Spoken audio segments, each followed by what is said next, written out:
ja järgmiseks siis So now we can share Norway's experience. The topic is prevention of children's mental health problems in Norway. If somebody could help us attach the microphone. Our presenter is Siri. Ja tema on She's the clinical trainer for incredible years from the Regional Center for Child and Youth Mental Health and Child Welfare in Norway. That's where she works.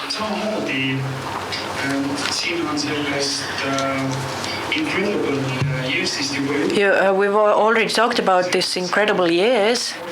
It's the Norwegian experience we will be looking at now. We will be talking about how this has developed in Norway, and Siri will give you the overview. Thank you. Yeah, I've been invited here to talk about prevention of children's mental health problems in Norway. When I listened to the speeches to this morning, especially Professor Barry, I was thinking that I'm going to repeat what she said. That's going to be a little bit boring for you, but it's good for Norway because it means we are on the right track when it comes to prevention, I think. I recognized a lot of the things that she said that has been planned in Norway. This is a Norwegian saying. Maybe you have the same saying in Estonia. A good childhood lasts a lifetime. And I think that is what Professor Barry talked about this morning too, that a good childhood is very good prevention. And I think also it's a nice summary of a plan or a report that the Norwegian Institute of Public Health made in 2011, where they had a lot of recommendations for prevention of about mental health. The goal is simple and difficult, to promote good mental health in children and youth, and to prevent mental health problems to develop. So I've used a lot of, this presentation is based a lot on this publication from the Norwegian Institute of Public Health. I've heard a lot of talk about protective factors and risk factors, and it seems like you're all very familiar with these concepts. And I think when we talk about universal prevention, protective factors are also very important. What can we do to kind of promote good development in children, and how can we reduce or take away risk factors? And so what are the risk or the protective factors for developing a good mental health? We know, this is kind of good knowledge, that good parenting skills are protective factors. High quality kindergartens are protective factors. And good schools are protective factors. We have a lot of research that shows this, that this is good for children if we have these good services and good parents. We also have a system of public health nurses in Norway, like you probably have here, and you have in the Netherlands, we heard about earlier today. Their job is to both do these medical things. It's not like the program you have, but they do like vaccination and weighing and advising parents. But they can also monitor parents and try to find out if there are parents who need more help. For instance, if there is a depressed mother or other problems in the family, so they can refer the mothers or the family to help. So I think also these are important protective factors in our system. I was looking at the statistics, and in the first year of life, approximately 100% of Norwegian parents go to the public health nurses. We are very obedient people. So they meet almost all parents. So that's a good place to work. So, good quality kindergartens promotes good mental health in children through the positive interaction they have with their caretakers. It also gives an opportunity to promote school readiness in children, and that is especially important for children from disadvantaged families. And it also promotes good social skills. And these are skills Professor Barry also talked about this morning, that it's important to learn emotional regulation skills, good social skills, and also these academic skills or language skills. And we know that this is especially important for children who come from families where they don't get all this stimulation. It's also like this, that in Norway, almost 80% of all children go to kindergarten from the age of 1 to 5 years old. They start school the year they turn 6. So that means we have a good opportunity to kind of create good environment for children, even if things can be difficult at home. We have another arena where we can work. We know that good schools promote good health. And for the schools to be preventive, they have to give the pupils a feeling of mastery, that they're able to do, their schoolwork, or that they're succeeding. It's important to prevent bullying. We know that a lot of children who develop mental health problems have been bullied at school. We can also work with prevention of behavioral problems. In good schools, they are able to do that. And support from parents, teachers, and fellow students are protective factors in a child's life. And of course, education gives an opportunity to get a job, and that also promotes good mental health. This doesn't mean that we have only good schools, and we have a lot of dropouts from schools, from high schools in Norway. So we're not succeeding with everything, but these are our goals. And then it is parenting skills. And there is a lot of research that shows that parenting skills are one of the strongest predictors for good outcomes for children. Positive, consistent, supportive parenting predicts low levels of child problem behavior and enhanced cognitive development. And it also shows that good parenting skills is a protective factor even when there are other risk factors like poverty, parent stress, unemployment. The risk factors we know also can create mental health problems. But if the children have parents with good parenting skills, that is very protective for them. We also know that harsh and inconsistent parenting is predictive of poor youth outcomes, like problem behavior, delinquency, drug use, and all the things that is said on that slide. So in Norway, we have imported or implemented many parenting programs. Most of them were imported for treatment purposes, like PMTO, MST, parent management training, this multisystemic therapy, and Incredible Years were all programs that was implemented and taken to Norway to treat behavioral problems in children and youth.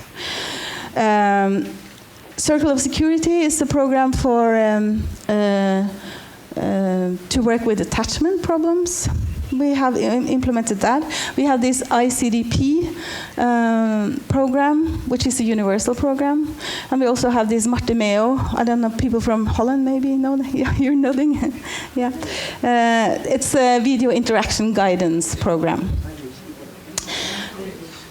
Yeah, most of these programs were, as I said, firstly, we started to use them for treatment, but some of them are also for universal purposes. So this ICDP is a universal program. Incredible Years have developed a universal program for all parents. And I think maybe PMTO also. I don't know. I'm looking at Ville Toremark, but he doesn't look up. Yeah. So we have programs both for universal, for prevention, for selective and indicated prevention, and for treatment. I'm going to talk about Incredible Years, this parent program, because I work with that. I work with implementing it. It is a program developed by Caroline Webster Stratton that was taken to Norway in 2000 to give Norway better methods of working with children with behavioral problems. The implementation is funded by the Directorate of Health, and there are several programs, both for parents, children, and teachers. And as I said earlier, it is the purpose originally was to treat behavioral problems. Components of effective parent programs, especially if the children have behavioral problems, is that they have the good programs that works well have social learning theory principles to change parent and child behavior. They have to have components that has to do with attachment or elements that creates that builds warm and close parent-child relations, and it also have to have elements that deals with parent stress and anger. They usually have these cognitive behavioral principles that you work with to help the parents deal with their anger. These are the programs we have implemented in Norway.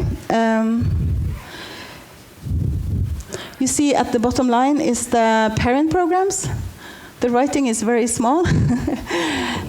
But we have these two programs are programs that are used for treatment or for selective or indicated prevention. These are parent programs. The parent meets for 14 to 18 weeks. This program is for the age group 3 to 6, and this for 6 to 12. Then in the middle, we have the Attentive Parenting Program, which is a universal program that all parents can come to. Here we have the Baby Program, which is we have just started to use. Of course, babies cannot have behavioral problems, but it is a program that works with the parents on how to, how to sensitize the parents in a way about issues around how the baby communicates, how to make the baby safe, how to stimulate your baby, and so on. We originally thought it was going to be a program we were going to use for treatment or for children, for parents we were worried about, like child protection services. But so far, we mostly used it as a universal program, and we just offer it to parents in special areas, and a lot of people come. And then we also, meet the parents that are at risk if this becomes a very usual program that everybody comes to. Then we have on the second row, we had the Dinosaur treatment program and the Dinosaur classroom program that are programs for children. I'm not going to talk about, this is a treatment program for children with conduct disorder. This is a more universal preventive program that we can that we implement in schools and kindergartens, where the children learn things that Professor Barry talked about this morning: emotional regulation, problem solving, social skills, over a 1 or 2 year period. So this is a universal program we use for that.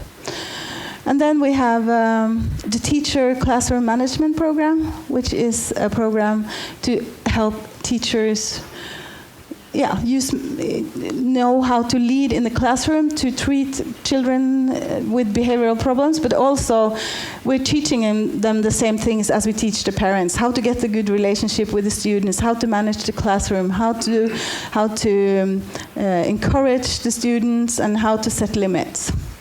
So these are the programs we have implemented, and some of them you can see are kind of universal program we can use to kind of promote a happy childhood for kids.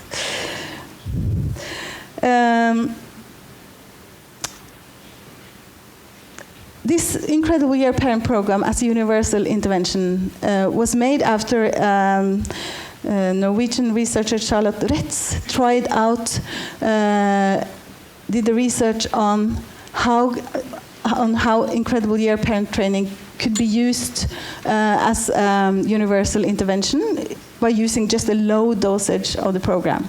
That means 6 weeks. And then she had children at the age of 4 to 8 years old. And what she found was that it was a reduction in harsh parenting, and she found a reduction in child misbehavior, and strengthening of positive parenting, and a strengthening of parents' sense of competence. And these are all kind of and reduction in risk factors and an increase in protective factors. So after these results, the Directorate of Health wanted this program to be implemented all over Norway. We haven't done that yet, but we're trying our best to do that. So as a result of this study, Caroline Webster Stratton developed her own attentive parenting program. That is a special program, which is built on the results from this trial in Norway.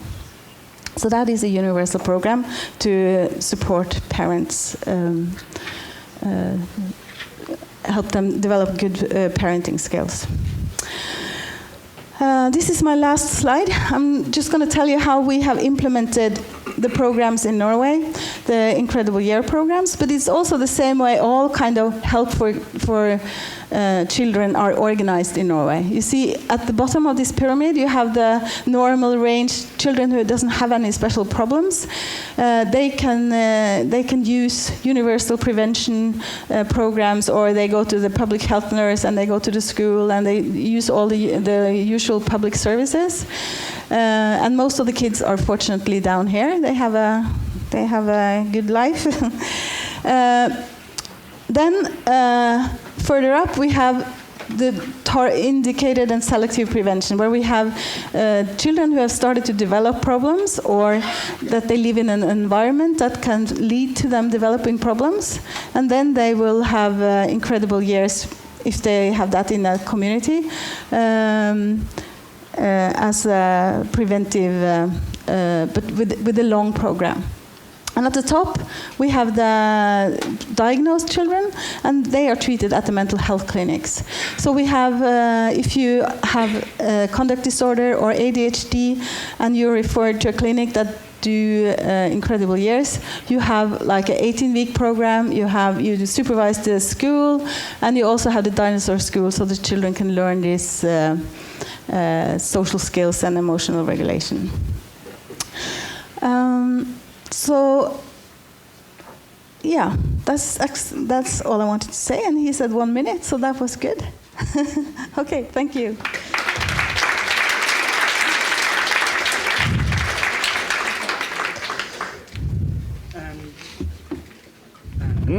And now time for questions. Is there any questions? Kas on mõni küsimus? Nii, ja meil on neid küsimusi 2. Ma tulen, annan mikrofoni, siis tõlgid saavad tõlkida. Olge ja andke edasi. Thank you for your presentation. My name is Marcia Kamphuis from the Netherlands. You showed us the results of the study. Mm-hmm. After how long a period was this result? Oh, in the last session? Do you mean the? No, just the results that you showed. Oh yeah, here. I think that was 1 year follow-up on Charlotte's 1 year study. Follow-up. Yeah. Okay, that's great to hear. Mm-hmm. And the second question, if I may. Yeah. You showed the slide with a lot of programs for parents. Yeah. And I wondered, so does your country implement all these programs throughout the country? Or is it the decision for the local authorities to? It is a decision for the local authorities and the different organizations if they want to do that. So that is the kind of hard work of implementation, to try to, make people believe in evidence-based programs and find the right programs that they need. But is it then financially supported by the national government, or? Incredible Years and PMTO are. Some of the other programs have other kinds of funding, not the same kind of funding as we have. Okay, thank you. Interesting. Yeah. Henrik Saxe from the Netherlands. You had a slide and you told us about the nurses. Yeah. And then the other slide you told us there is a lot of school dropout. Yeah. And I wonder, is there other school doctors in Norway for dropouts at school being involved, especially when there are medical problems? Do they have a role, or what's the situation in Norway? To be honest, I don't know. Because I usually work with the preschool children, I just know that that this is a problem that is discussed in the media. You know, why do we have this huge dropout rate? And some people think it can be, some people think that maybe the high school have become too academic because everybody has to have a lot of theory, and so they don't, even though they are going to be trained to be professionals like carpenters and stuff like that. But it's probably also social and emotional problems that I don't know enough about it. But do you, Ole Tore? No? Have school doctors in Norway? No, that is true. We don't have school doctors in Norway. Thank you, Siri.